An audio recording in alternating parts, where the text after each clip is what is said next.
35 এরকম অনেকগুলো ধারাতে আমাদের সংশোধনী আছে। আপনি যদি সংশোধনী দেওয়ার নোটিশের প্রক্রিয়াটি আমাদেরকে বলতেন। কয়জন বলবেন আপনারা? যে কোনো একজন বলেন দেখি।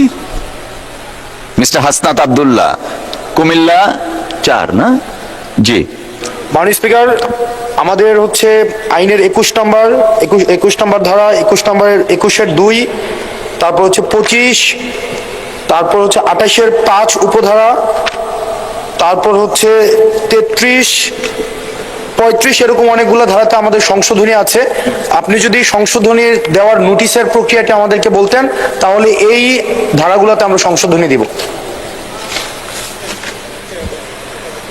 ধন্যবাদ মাননীয় সদস্য। মাননীয় মন্ত্রী। স্পিকার, না মাননীয় স্পিকার, আমি বলি। মাননীয় মন্ত্রী, আপনাকে ফ্লোর দেওয়া হয়েছে। জি, না মাননীয় স্পিকার, ধন্যবাদ আপনাকে।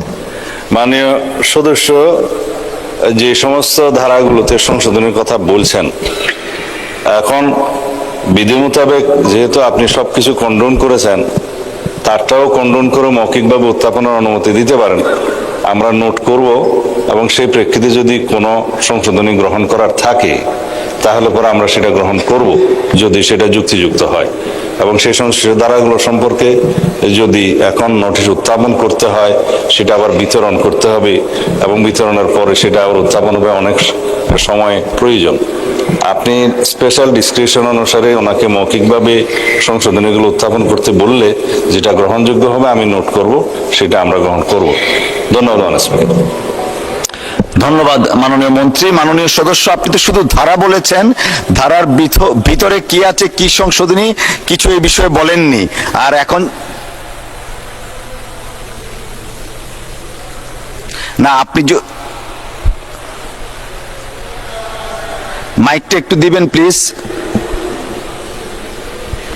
মাননীয় স্পিকার, রুলস অফ প্রসিজারের 77 নম্বর ধারা অনুযায়ী মাননীয় স্পিকার আমরা লিখিতভাবে আপনার নোটিশ দিতে যাচ্ছি এবং এই বিষয়ে সুরাহ করার ডিসক্রিপশনটা মাননীয় স্পিকার সম্পূর্ণ আপনার, এবং আমরা লিখিতভাবে ধারা অনুযায়ী কোথায় কোথায় আমরা সংশোধনী দিচ্ছি সেটা লিখিত অনুযায়ী মাননীয় স্পিকার আমরা দিতে যাচ্ছি।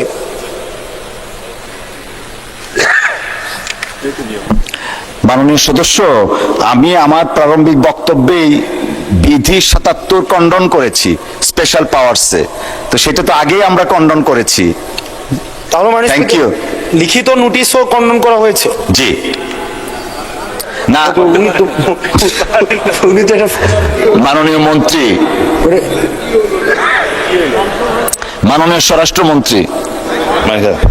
মাননীয় স্পিকার, মাননীয় সদস্যের বক্তব্য সঠিক আছে। এটা ডেমোক্রেটিক রাইট, পার্লামেন্টে আইন প্রণয়নের জন্য তারা সহযোগিতা করবেন, সংশোধনী দিবেন। কিন্তু আপনি কন্ডন করে আজকে যেহেতু আমরা বিলটা অবিলম্বে বিবেচনার জন্য গ্রহণ করা হোক প্রস্তাব করেছি, এই অবস্থায় যেহেতু লিখিত তার এখন সংশোধনী দেয়া এবং সেটা সদস্যদের কাছে বিতরণ করার সময় নেই, আমি প্রতিশ্রুতি দিচ্ছি যে সমস্ত ধারায় আপনাদের সংশোধনী প্রস্তাব থাকবে সেটা আপনারা যদি দিলে আমরা পরে আবার সংশোধনী আনতে পারবো এই বিলের মধ্যে। যে সমস্ত ধারায় তাদের সংশোধনী থাকবে সেই সংশোধনী দিলে আমরা পরে এই সংশোধনীগুলো ইনক্লুড করতে পারবো। ধন্যবাদ মাননীয় স্পিকার। ধন্যবাদ মাননীয় মন্ত্রী। মহান সংসদে আপনি প্রতিশ্রুতি দিয়েছেন। আমি এখন বিলের দফাগুলো সংসদের সামনে পেশ করছি। সংসদের সামনে প্রশ্ন হচ্ছে, আচ্ছা আমি মাননীয় বিরোধী দলীয় নেতা দাঁড়িয়েছেন, ওনাকে একটু ফ্লোর দেই। মাননীয় বিরোধী দলীয় নেতা। মাননীয় স্পিকার, আমাদের এই অধিবেশনের আজকে শেষ দিন। আমরা চাই যে আমাদের এই দিনটা এই অধিবেশনের জন্য গ্লোরিফাই হয়ে থাকুক। এখানে প্রথম অধিবেশনে বেশ কিছু আইন খুব তড়িঘড়ি করে পাশ করতে হয়েছে সময়ের বাধ্যবাধকতার কারণে। সেই সময় আমরা বলেছিলাম যে ভবিষ্যতে যেন সব কিছু আমাদের কাছে আমাদের প্রাপ্যতা অনুযায়ী আসে। এখানে শুধু অধিকারের প্রশ্ন না মাননীয় স্পিকার, এটা দায়িত্বেরও ব্যাপার। আমরা অধিকার না হয় স্যাক্রিফাইস করলাম, কিন্তু দায়িত্বে আমাদের অবহেলা হয়ে গেল। হতে পারে, মানুষ তো আমরা, ওনারা ওনাদের দিক থেকে সব কিছু বিচার বিবেচনা করে যাচাই বাছাই করে বিলটা এনেছে, তারপরে এখানে এসেছে কেন? এখানে এসেছে যে এটা আলোচনা করে আরো যদি কোনো ভালো কিছু আসে সেটাও সংযোজন হবে। যদি এখানে দুর্বল কিছু থাকে সেটা বাদ পড়ে। ওনারা যদি বলতেন যে সময়ের এই বাধ্যবাধকতাটাকে কিভাবে ওনারা বিবেচনা করছেন, তাহলে আমাদের জন্য ভালো হতো। না হলে দেখেন একটা বিষয়কে তাড়াহুড়া করে অ্যাকোমোডেট করতে গিয়ে অনেক অধিকার এবং দায়িত্ব লঙ্ঘিত হচ্ছে, এবং এইটা এই সংসদের জন্য ভালো কোনো প্রেসিডেন্স হবে না মাননীয় স্পিকার। আমরা কি খারাপ মন্দ প্রেসিডেন্টকে এটা হওয়া উচিত না। আমি আপনার সদয় বিবেচনার জন্য অনুরোধ করছি, হয় বিষয়টা ভালো করে ক্লিয়ার করা হোক, আমরা স্যাটিসফাইড হই যে এটা এখনই পাশ করতে হবে, দেখার কোনো সময় নাই, আমাদের মত দেওয়ার বা স্টাডি করার কোনো সুযোগ নাই, একেবারে এই বিশ্বাসের উপর ছেড়ে দিতে হবে। আর আইন বোধহয় এইভাবে প্রণয়ন হয় না মাননীয় স্পিকার, আইন তো বুঝে শুনে প্রণয়ন। ইতিহাসের দায়বদ্ধতা আমাদের আছে, আমরা তো অস্বীকার করতে পারবো না। ধন্যবাদ মাননীয় স্পিকার।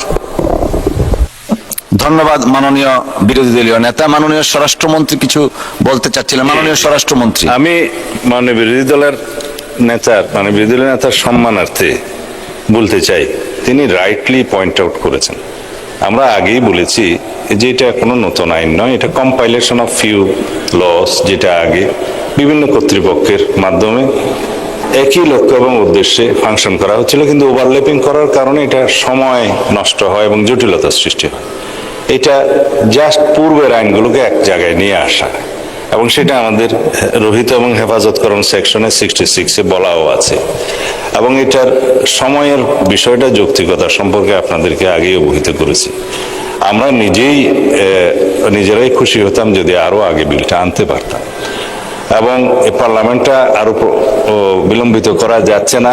দেশের যে বন্যা পরিস্থিতি এবং বিভিন্ন কারণে সমস্ত সংসদ সদস্যগণের একটা তাগাদাও আছে যে পার্লামেন্টে যেন আজকের মধ্যে এটা অধিবেশন সমাপ্ত করা হয়।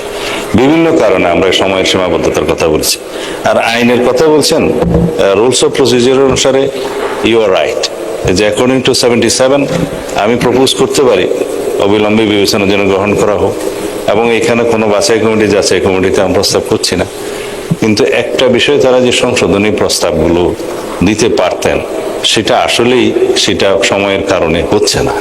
তা আমি তো প্রতিশ্রুতি দিচ্ছি যে মাননীয় সদস্যগণ যে সমস্ত ধারার মধ্যে সংশোধনী আনতে চান, আপনারা যদি সেটা নিয়ে আসেন, আমরা সেটা সংশোধনীটা গ্রহণ করব যৌক্তিকভাবে পরে, এবং সেটা আগামী সেশনও হতে পারে। এমন না যে এটা আইন পাশ হয়ে গেল, আমাদেরও প্রয়োজন হতে পারে মাননীয় স্পিকার আগামী অধিবেশনে এই আইনের উপরও হয়তো সংশোধনী আনতে হতে পারে। কম্পালশনটা হচ্ছে এখানে যে বিনিয়োগের অপেক্ষায় দেশি বিদেশি বিভিন্ন বিনিয়োগকারী এখানে বিভিন্ন চুক্তি করার জন্য অপেক্ষমান আছে। আমাদের 4 মাস 5 মাস অতিবাহিত হয়ে গিয়েছে। এই আইনটা যদি আগের সরকার অথবা ইন্টারিম গভর্নমেন্ট যদি মনোযোগ দিত, তাহলে এই 5 মাস আমরা বিনিয়োগে অনেক দূরে এগিয়ে যেতাম। সুতরাং new government, new aspiration, public aspiration অনেক বেশি, এবং আমাদের নতুন এসপিরেশন অনুসারে গ্লোবাল ডিমান্ড অনুসারে আমাদেরকে যেতে হচ্ছে, পৃথিবীর অন্যান্য দেশের আইন কানুনের সামঞ্জস্য রেখে। যদি এই সুযোগটা আমরা নিতে চাই, তাহলে আমাদের আইনটা আজকে পাশ করা দরকার। এবং এখানে যে সমস্ত ধারায় মাননীয় বিরোধী দলীয় সদস্যরা সংশোধনী আনতে চান, আমি আবারও প্রতিশ্রুতি দিচ্ছি মাননীয় প্রধানমন্ত্রীর পক্ষে সেই সংশোধনীগুলো আমরা গ্রহণ করব যদি যৌক্তিক হয়। ধন্যবাদ মাননীয় স্পিকার। আমি সালাউদ্দিন আহমেদ, স্বরাষ্ট্রমন্ত্রী, মাননীয় প্রধানমন্ত্রীর পক্ষে দেশের আর্থসামাজিক উন্নয়ন দ্রুত ত্বরান্বিত করিবার লক্ষ্যে দেশি বা বিদেশি বিনিয়োগকারীগণকে আকৃষ্ট শিল্প স্থাপনে প্রয়োজনীয় অবকাঠামো উন্নয়নের দ্রুত ও কার্যকর ব্যবস্থা গ্রহণ, সরকারি বেসরকারি অংশীদারিত্ব অবকাঠামো নির্মাণ, বিনিয়োগকারীদেরকে দ্রুততম সময়ের মধ্যে প্রয়োজনীয় সেবা প্রদানের মাধ্যমে বিনিয়োগ বান্ধব পরিবেশ সৃষ্টির উদ্দেশ্যে এতৎ সংশ্লিষ্ট কতিপয় আইন রহিত করিয়া দেশের শীর্ষ বিনিয়োগ উন্নয়ন সংস্থা গঠনের লক্ষ্যে একটি নতুন আইন প্রণয়ন কল্পে আনিত একটি বিল, ইনভেস্ট বাংলাদেশ বিল 2026 উত্থাপনের জন্য অনুমতি প্রার্থনা করছি। ধন্যবাদ মাননীয় স্পিকার। ধন্যবাদ মাননীয় মন্ত্রী। আপনি বিলটি উত্থাপন করুন। কি আপত্তি? আমরা একজনকে নিতে পারি। কে আপনারা দুইজনের মধ্যে ঠিক করেন? মিস্টার নাজিবুর রহমান। জি, ধন্যবাদ মাননীয় স্পিকার। মাননীয় স্পিকার, এই আইনটা যেভাবে আমাদের মাননীয় স্বরাষ্ট্রমন্ত্রী বললেন, আমরা দেখছি এই আইনের মাধ্যমে 6টি পূর্ববর্তী আইনকে রহিত করা হচ্ছে, একই সাথে 2টা প্রতিষ্ঠানকে বিলুপ্ত করা হচ্ছে। আমরা একটু দেখেছি, আজকে এটা দেয়া হয়েছে, আপনি 3 দিনের বিষয়টা কন্ডন করেছেন, কিন্তু বিষয়টা হলো মাননীয় স্পিকার, আমরা দেখলাম 9 জুলাই এই আইনটি মন্ত্রিসভায় পাশ হয়েছে। আজকে 15 জুলাই, 6টা দিন চলে গেল। এর মধ্যে আমাদেরকে এই 3 দিনের যে নোটিশটা দেওয়ার কথা ছিল, ডকুমেন্টগুলো দেওয়ার কথা ছিল, দেওয়া হলো না, তার কোনো জাস্টিফিকেশন কিন্তু পেলাম না। 4টা আইন রহিত করা হয়েছে। এই 4টা আইনের সাথে এই আইনের যে পার্থক্যের যে টেবিলটা, এটাও দেওয়া হয়নি। তারপরে এই আইনটা আজকে দেখছি অবিলম্বে পাশ করার একটা কার্যসূচি রয়েছে। এটা কমিটিতে না দিয়ে সরাসরি পাশ করার এত তাড়াহুড়া কি জন্য, তারও কিন্তু কোনো জাস্টিফিকেশন আমরা দেখছি না। এটা যেহেতু একটা বড় বিষয়, 4টা আইন রহিত করার বিষয় রয়েছে, 2টা প্রতিষ্ঠান বিলুপ্ত করার বিষয় রয়েছে, আমি আপনার কাছে অনুরোধ করব, আপনার মাধ্যমে সরকার মাননীয় মন্ত্রীর কাছে, দায়িত্বপ্রাপ্ত মন্ত্রীর কাছে যেটা অনুরোধ থাকবে, এটাকে আইন সংক্রান্ত যে স্থায়ী কমিটি রয়েছে সেখানে প্রেরণ করা হোক, এটাকে যাচাই বাছাই পূর্বক পরবর্তীতে আমরা পাশ করি। এত তাড়াহুড়ার কোনো দরকার আছে বলে আমি মনে করি না। এরকম ঘটনা আরো আগে হয়েছে, আপনার দৃষ্টি আমরা আকর্ষণ করেছি, আমরা দেখছি না কোনো ব্যত্যয় হচ্ছে, অত্যন্ত তাড়াহুড়া করে আইনগুলো পাশ করা হচ্ছে। এটার ভিতরে কি ভুলভ্রান্তি আছে, এটার ভিতরে এটা তাড়াহুড়া করার কি হেতু, অন্য কোনো স্বার্থ জড়িত আছে কিনা, সেগুলো আমরা বুঝছি না। এজন্য আপনার দৃষ্টি আকর্ষণ করছি, বিষয়টা যেন সিরিয়াসলি দেখা হয়। ধন্যবাদ মাননীয় স্পিকার। জি, অসংখ্য ধন্যবাদ মাননীয় সদস্য। মাননীয় মন্ত্রী, আপনি এই ব্যাপারে সংক্ষিপ্ত বক্তব্য রাখতে পারেন। ধন্যবাদ। মাননীয় স্পিকার, আপনাকে ধন্যবাদ। আমি অ্যাপ্রিসিয়েট করি মাননীয় সদস্য যেমন নাজিবুর রহমান, ব্যারিস্টার নাজিবুর রহমান যা উত্থাপন করেছেন সে বিষয়টি। এটা কোনো হার্ড অ্যান্ড ফাস্ট রুল নয় যে রুলস অফ প্রসিজিওর অনুসারে স্থায়ী কমিটিতে প্রেরণ করতে হবে। এটা একটা ট্র্যাডিশন, 7 পার্লামেন্ট থেকে এটা শুরু হয়েছে, যে কোনো বিল আসলে সংশ্লিষ্ট স্থায়ী কমিটিতে প্রেরণ করা। এখন এই সংক্রান্ত এই বিলটা ওনার বক্তব্য অনুসারে যে 4টা আইনের বিলুপ্তির বিষয় উত্থাপন করে তিনি যা বললেন, এটা সঠিক। এটা কোনো নতুন আইন না। আমরা কয়েকদিন আগে যে আইনটা এখানে অনুমোদন করেছি, ওনারা সহযোগিতা করেছেন, যেমন মাদকদ্রব্য নিয়ন্ত্রণ আইন, সেটা ছিল একটা সংশোধনী বিল। সেখানে কম্পারেটিভ স্টেটমেন্ট আমরা দিয়েছি, কোন ধারাটা কি সংশোধনে আনা হচ্ছে, কেন হচ্ছে, যৌক্তিকতা সহ আগেই দেয়া হয়েছে। এইটা বাংলাদেশে বিভিন্ন সময়ে বিভিন্ন কর্তৃপক্ষের সৃষ্টি হয়েছে, স্ট্যাটিউটরি কর্তৃপক্ষের সৃষ্টি হয়েছে, বিভিন্ন আইনের মাধ্যমে কর্তৃপক্ষ সৃষ্টি হয়েছে। উদ্দেশ্য এবং কারণ সম্বলিত প্যারাতে সেটা বলা আছে, যার ফলে ওভারল্যাপিং হচ্ছে ফাংশনে। ওয়ান উইন্ডোতে আমরা সার্ভিস পাচ্ছি না। এখানে যেটা ওয়ান সিঙ্গেল ডিজিটাল প্ল্যাটফর্ম গঠনের কথা এখানে বলা হয়েছে, আপনি আইনের মধ্যে দেখবেন, আমি ভিতরে আপনাকে দেখাচ্ছি। শুধু সেই সার্ভিসটা এনশিওর করার জন্য সিঙ্গেল ডিজিটাল প্ল্যাটফর্মের মাধ্যমে যাতে আমরা সেবা নিশ্চিত করতে পারি, সেই জন্য এই বিভিন্ন কর্তৃপক্ষগুলো একই উদ্দেশ্যে যেগুলো করা হয়েছে সেগুলো জাস্ট মার্জার করা হচ্ছে একটা কর্তৃপক্ষের মধ্যে। এটা নতুন কোনো আইন নয়। তো সেই ক্ষেত্রে কম্পারেটিভ স্টেটমেন্ট দেওয়াটা খুব একটা জরুরি বলে মনে করি না। মাননীয় সদস্য যেটা বলেছেন যে আমরা স্টাডি করতে পারি না, ঠিক, কিন্তু আমাদের এখানে যে কাগজটা আছে, আমরা অর্থ বিল হিসেবে এটা যেহেতু বিল এখানে এনেছি, মাননীয় রাষ্ট্রপতি আমাদেরকে অনুমোদন দিয়েছেন 14 তারিখে। ক্যাবিনেট মিটিংয়ে এটা 9 তারিখে অ্যাপ্রুভ হয়েছে, এটা সত্য। তার আগেও আরেকবার ক্যাবিনেট মিটিং হয়েছে, সেখানে আমাদের কিছু অবজারভেশন ছিল, পুনরায় পরীক্ষা নিরীক্ষা করে পরবর্তী ক্যাবিনেট মিটিংয়ে এটা স্ক্রুটিনি করে রিফাইন্ড করে অনুমোদন করা হয়েছে। পার্লামেন্টে আমরা আরো আগে আনতে পারলে খুশি হতাম। আজকে আপনারা এই অধিবেশনের সমাপ্তি ঘোষণা করবেন, রাষ্ট্রপতি অনুমোদন দিয়েছে বলে জেনেছি। মাননীয় বিরোধী দলীয় নেতা, প্রধানমন্ত্রী, মাননীয় সংসদ নেতা বক্তব্য রাখবেন। এই বিলটার মধ্যে যদি জটিল কোনো বিষয় থাকতো, আমি নিজেই প্রস্তাব করতাম যে এটি স্থায়ী কমিটিতে প্রেরণ করা হোক, এখানে স্ক্রুটিনি করে সবাই মতামত দিবেন।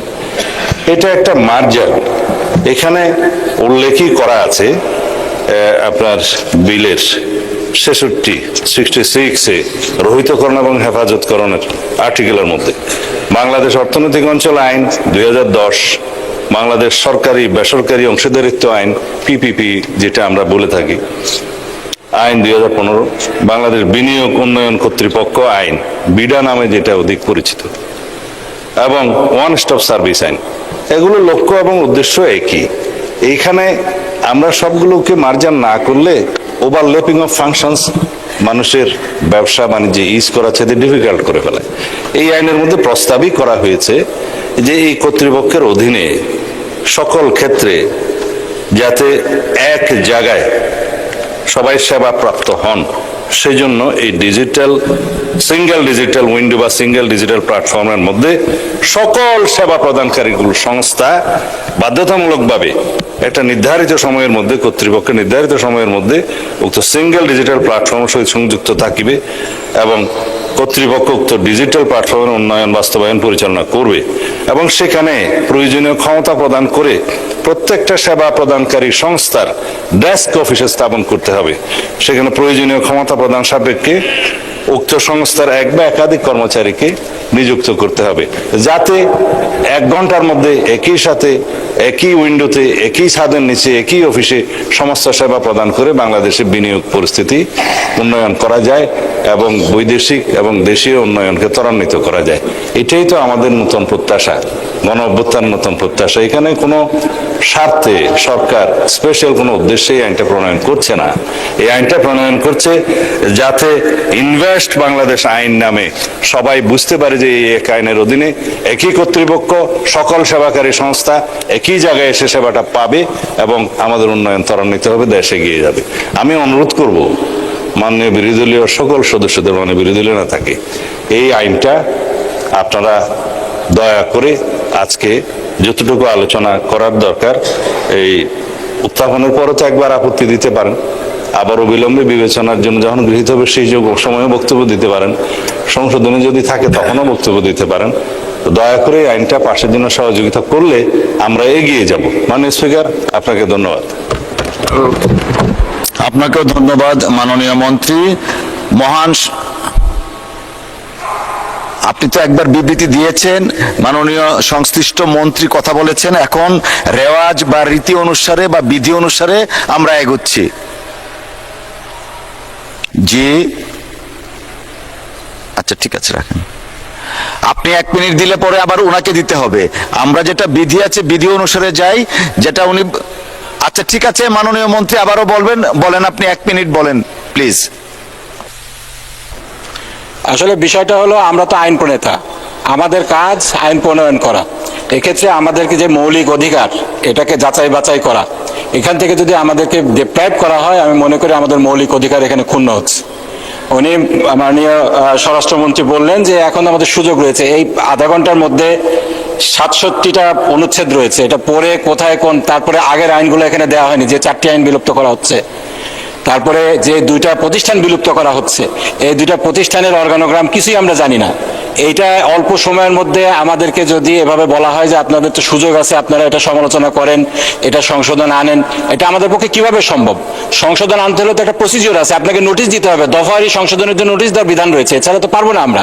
এটা অন্যান্য যে বিষয়গুলো রয়েছে, স্ট্যান্ডিং কমিটিতে প্রেরণ কিংবা বাছাই কমিটিতে প্রেরণ কিংবা জনমত যাচাইয়ের জন্য, সেটা আমাদের নোটিশ দেওয়ার জন্য পর্যাপ্ত সময় দেওয়া প্রয়োজন। কোনো সময় না দিয়ে এভাবে তাড়াহুড়া করে আপনারা যদি বিল পাস করার অনুমতি দেন, তাহলে আমি মনে করি আমাদের যে মৌলিক অধিকার আইন প্রণেতা হিসেবে সেটা আমাদের ক্ষুণ্ণ হচ্ছে, এবং এটা বারবার হচ্ছে। মাননীয় স্পিকার, ধন্যবাদ। মাননীয় মন্ত্রী, আমরা তো বিধি অনুসারে আইন প্রণয়নের দিকে যাচ্ছি। মহান সংসদের সামনে প্রশ্ন হচ্ছে, ইনভেস্ট বাংলাদেশ বিল 2026, সরি বাংলায়, ইনভেস্ট বাংলাদেশ বিল 2026 উত্থাপনের অনুমতি প্রদান করা হোক। যারা এই প্রস্তাবের পক্ষে আছেন তারা হ্যাঁ বলুন, যারা এই প্রস্তাবের বিপক্ষে আছেন তারা না বলুন। আমার মনে হয় হ্যাঁ জয়যুক্ত হয়েছে, হ্যাঁ জয়যুক্ত হয়েছে, হ্যাঁ জয়যুক্ত হয়েছে। অতএব বিলটি উত্থাপনের অনুমতি দেয়া হলো। মাননীয় মন্ত্রী, আপনি বিলটি দয়া করে উত্থাপন করুন। মাননীয় স্পিকার, আপনাকে ধন্যবাদ। আমি সালাউদ্দিন আহমেদ, স্বরাষ্ট্রমন্ত্রী, মাননীয় প্রধানমন্ত্রীর পক্ষে দেশের আর্থসামাজিক উন্নয়ন দ্রুত ত্বরান্বিত করিবার লক্ষ্যে দেশি বা বিদেশি বিনিয়োগকারীগণকে আকৃষ্ট শিল্প স্থাপনে প্রয়োজনীয় অবকাঠামো উন্নয়নে দ্রুত ও কার্যকর ব্যবস্থা গ্রহণ, সরকারি বেসরকারি অংশীদারিত্বে অবকাঠামো নির্মাণ, বিনিয়োগকারীদেরকে দ্রুততম সময়ের মধ্যে প্রয়োজনীয় সেবা প্রদানের মাধ্যমে বিনিয়োগ বান্ধব পরিবেশ সৃষ্টির উদ্দেশ্যে এতৎ সংশ্লিষ্ট কতিপয় আইন রহিত করিয়া দেশের শীর্ষ বিনিয়োগ উন্নয়ন সংস্থা গঠনের লক্ষ্যে একটি নতুন আইন প্রণয়নকল্পে আনিত একটি বিল, ইনভেস্টমেন্ট বাংলাদেশ বিল 2026 মহান সংসদে উত্থাপন করিলাম। ধন্যবাদ মাননীয় স্পিকার। ধন্যবাদ মাননীয় মন্ত্রী। ইনভেস্টমেন্ট বিল 2026 মহান সংসদে উত্থাপিত হলো। আমি এখন কার্যপ্রণালী বিধির 77 বিধির শর্তাংশে প্রদত্ত ক্ষমতা প্রয়োগ করে সংসদ কার্যে প্রধানমন্ত্রীর কার্যালয়ের দায়িত্বপ্রাপ্ত মন্ত্রী মাননীয় মন্ত্রী স্বরাষ্ট্রমন্ত্রী জনাব সালাউদ্দিন আহমদকে ইনভেস্ট বাংলাদেশ বিল 2026 অবিলম্বে বিবেচনার প্রস্তাব উত্থাপনের আহ্বান জানাচ্ছি।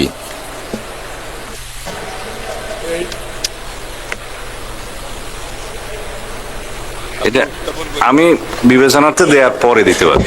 একটু উনি আগে দিবেন, তারপরে আপনি বলবেন। মাননীয় মন্ত্রী। ধন্যবাদ মাননীয় স্পিকার। আমি সালাউদ্দিন আহমদ, স্বরাষ্ট্রমন্ত্রী, মাননীয় প্রধানমন্ত্রীর পক্ষে প্রস্তাব করছি যে দেশের আর্থসামাজিক উন্নয়ন দ্রুত ত্বরান্বিত করিবার লক্ষ্যে দেশি বা বিদেশি বিনিয়োগকারীগণকে আকৃষ্ট শিল্প স্থাপনে প্রয়োজনীয় অবকাঠামো উন্নয়নে দ্রুত ও কার্যকর ব্যবস্থা গ্রহণ, সরকারি বেসরকারি অংশীদারিত্বে অবকাঠামো নির্মাণ, বিনিয়োগকারীদেরকে দ্রুততম সময়ের মধ্যে প্রয়োজনীয় সেবা প্রদানের মাধ্যমে বিনিয়োগ বান্ধব পরিবেশ সৃষ্টির উদ্দেশ্যে এতৎ সংশ্লিষ্ট কতিপয় আইন রহিত করিয়া দেশের শীর্ষ বিনিয়োগ উন্নয়ন সংস্থা গঠনের লক্ষ্যে একটি নতুন আইন প্রণয়ন কল্পে আনিত বিলটি ইনভেস্ট বাংলাদেশ বিল 2026 অবিলম্বে বিবেচনার জন্য গ্রহণ করা হোক। ধন্যবাদ। ধন্যবাদ মাননীয় মন্ত্রী। সংসদের সামনে প্রশ্ন হচ্ছে, ইনভেস্ট বাংলাদেশ বিল 2026 অবিলম্বে বিবেচনার জন্য গ্রহণ করা হোক। যারা এই প্রস্তাবের পক্ষে আছেন তারা হ্যাঁ বলুন, যারা এই প্রস্তাবের বিপক্ষে আছেন তারা না বলুন। আমার মনে হয় হ্যাঁ জয়যুক্ত হয়েছে, হ্যাঁ জয়যুক্ত হয়েছে, হ্যাঁ জয়যুক্ত হয়েছে। অতএব ইনভেস্ট বাংলাদেশ বিল 2026 অবিলম্বে বিবেচনার জন্য গৃহীত হলো। উনি টেকনিক্যাল কজ পেয়েছেন, আরেকটি চেয়েছেন, সেই জন্যই এই দ্বিতীয় প্রস্তাবটি আমি ওনাকে বলবো উইথড্র করতে। মাননীয় স্পিকার, আপনাকে অসংখ্য ধন্যবাদ। এবং মাননীয় সংসদ সদস্যগণ সকলেই তার নিজ নিজ এলাকায় কারিগরি শিক্ষাকে অত্যন্ত গুরুত্ব দিয়েছেন। এই গুরুত্বের আলোকে বর্তমান মাননীয় প্রধানমন্ত্রীর দায়িত্ব পাওয়ার পর নতুন বাজেটে আমাদেরকে এই টেকনিক্যাল এডুকেশন সেক্টরে গত বছরের বাজেটের চেয়ে আরও 6,000 কোটি টাকা উন্নীত করেছেন। অর্থাৎ সর্বমোট এই টেকনিক্যাল সেক্টরে উনি 18,000 কোটি টাকা বাজেটে উন্নীত করেছেন। সেই সাথে উনি শিক্ষাকে গুরুত্ব দিয়েছেন এবং কারিগরি শিক্ষাকে অধিকতর গুরুত্ব দিয়েছেন। সেই আলোকে আমরা কাজ করে চলছি। মাননীয় সংসদ সদস্যদের প্রত্যেকের এলাকার বিবরণী দেখলে দেখা যায় কোনো না কোনোভাবেই আমাদের বিভিন্ন প্রজেক্টে সেখানে কারিগরি শিক্ষার ব্যবস্থা রয়েছে। সংসদ সদস্য জনাব প্রস্তাবটা কি করলেন না, লিঙ্কন সাহেব প্রস্তাবকারী শামীম কায়সার লিঙ্কন সাহেবের এলাকাতেই ইতিমধ্যে একটি টেকনিক্যাল স্কুল রয়েছে। তবু তিনি আশা করছেন পার্শ্ববর্তী 4টি ইউনিয়ন সংলগ্ন 1,27,000 জনবহুল এলাকায় তিনি সেখানে আরেকটি দাবি করেছেন। আমাদের টেকনিক্যাল স্কুল 100 একটা প্রজেক্ট রয়েছে, সেখান থেকে তিনি পেয়েছেন। এছাড়া আরেকটি প্রজেক্টে 329টি কাজ চলছে। অন্যরা যারা বলেছেন আমি আশা করি সেখানেও রয়েছে। ইতিমধ্যে আমি দেখেছি যে উনার এখানে ওই 4টি ইউনিয়নে 20টি মাধ্যমিক, 9টি দাখিল, 2টি কলেজ, একটি আলিম মাদ্রাসা, একটি ফাজিল মাদ্রাসা রয়েছে। ইতিমধ্যে আমরা সারা বাংলাদেশে বিভিন্ন স্কুল, কলেজ এবং মাদ্রাসায় আমরা ভোকেশনাল দিয়েছি। সেই ভোকেশনালগুলোতে বৃত্তি দেওয়া হয়। আপনি শুনে খুশি হবেন যে এই ভোকেশনালগুলোতে মাসিক উপবৃত্তি দেওয়া হয় 500 টাকা করে, এবং শিক্ষা উপকরণের জন্য দেওয়া হয় 1000 টাকা করে। ফর্ম ফিল আপ বাবদ দেওয়া হয় আরও 1000 টাকা করে। এই যে সুবিধা দেওয়া হচ্ছে কারিগরি শিক্ষা যেন বাংলাদেশের মানবসম্পদ উন্নয়নে সাহায্য করে।